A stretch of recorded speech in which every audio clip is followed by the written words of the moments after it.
اب ذکر اس ہستی کا جسے خاتم النبیین رحمۃ اللہ عالمین بنا کر بھیجا گیا، جو کائنات کے کامل ترین انسان ہیں، جو وجہ تخلیق کائنات ہیں۔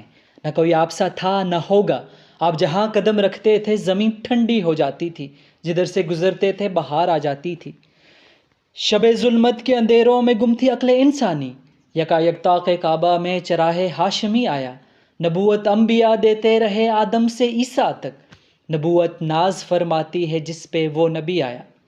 سورہ احزاب میں ارشاد ربانی ہے، محمد صلی اللہ علیہ وآلہ وسلم تمہارے مردوں میں سے کسی کے باپ نہیں، ہاں اللہ کے رسول ہیں اور سب نبیوں کے ختم کرنے والے ہیں، یعنی خاتم النبیین ہیں۔ خاتم النبیین کے معنی ہے کہ آپ صلی اللہ علیہ وآلہ وسلم کے بعد نہ کوئی نبی ہوگا اور نہ رسول، اور ختم نبوت کا منکر یقیناً اجماع امت کا منکر ہے، کافر ہے۔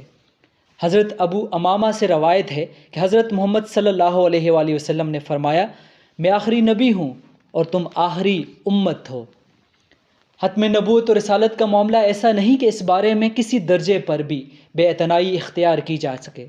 انسان کی اخروی نجات کا دار و مدار اس بات پر ہے کہ وہ عقیدہ ختم نبوت پر مکمل اور کامل یقین رکھے کہ حضرت محمد صلی اللہ علیہ وآلہ وسلم اللہ کے آخری نبی اور رسول ہیں۔ آپ کے بعد کوئی نبی نہیں آئے گا۔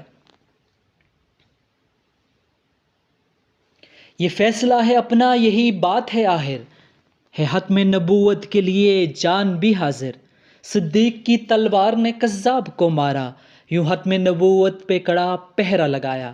سرکار کی تعریف میں قرآن کے پارے، وہ آخری نبی ہیں یہ قرآن پکارے۔